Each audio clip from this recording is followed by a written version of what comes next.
César, has tenido que padecer muchas veces esos encontronazos con el crimen organizado. Muchas veces nos has contado, y hablando de Xóchitl Gálvez, esta circunstancia que rodea a los propietarios del Borrego Viudo, de cómo es que en la gestión de Xóchitl Gálvez hubo una serie de irregularidades en cuanto a ese negocio. ¿Qué nos puedes decir sobre la seguridad de ese entonces y la seguridad ahora en la Ciudad de México, César?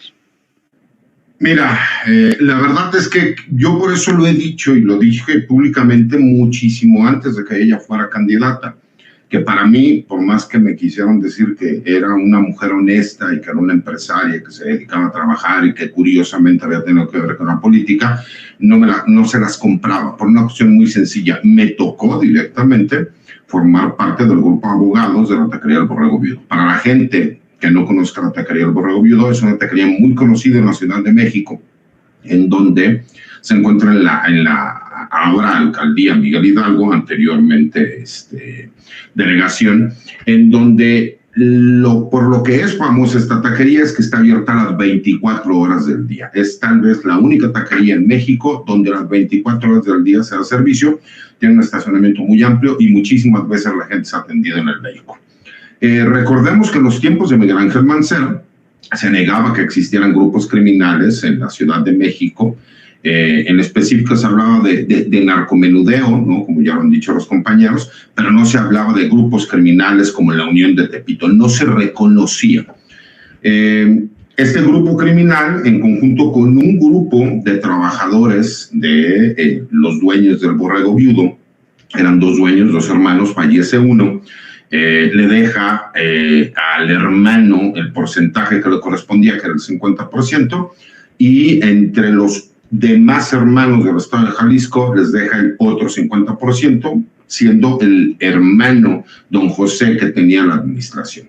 Para no hacerles el cuento largo, creo que muchas personas que sí tienen conocimiento de qué fue lo que sucedió, un grupo oficiado por la Unión de Tepito con estos trabajadores se mete al Borrego Viudo, se presentan las denuncias, se hace del conocimiento a nivel local y nacional, y llega la que era delegada en aquel entonces, Xóchitl Gálvez, y apoya al grupo que se estaba robando el negocio auspiciado por la Unión de Tepito. Lo he dicho, pueden meterse a buscarlo en Google, en donde vean Xóchitl Gálvez y el Borrego Viudo, en donde desde aquel entonces, le estoy hablando hace 6 años, ya se habían hecho estas acusaciones. ¿Por qué? Porque ella se prestó para apoyarlo y que incluso Miguel Ángel Mancera y el grupo de políticos que estaban en su gobierno apoyaron a estos personajes de la Unión de Tepito, y que años después se demuestra con las mismas fotografías las personas que ingresan al Borrego Viudo que están ligados con este grupo criminal de la Unión de Tepito.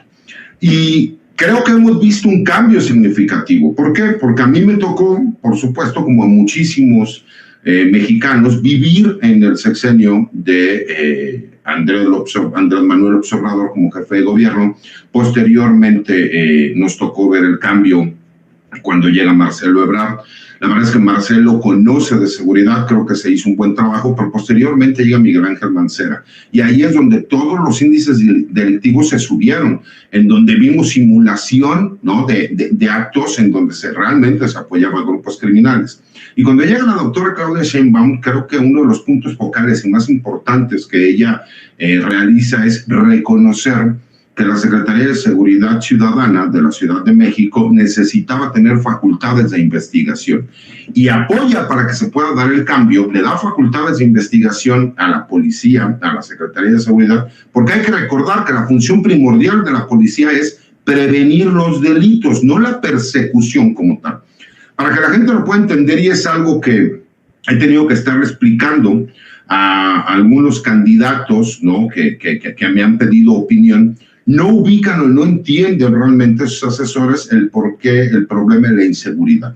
Cuando las policías, con este nuevo sistema de justicia penal, si una persona en este momento, y para las personas que nos están escuchando y que nos están viendo, lo puedan entender, si hoy una persona llega y te roba, y tú ubicas perfectamente a la persona que te robó, le dice a la policía, me acaban de robar, la policía se pone a buscar en los alrededores y no lo encuentra, tú tienes que forzosamente ir a presentar una denuncia ante el Ministerio Público para que se inicie una carpeta de investigación. La mayoría de la gente no lo hace de forma inmediata.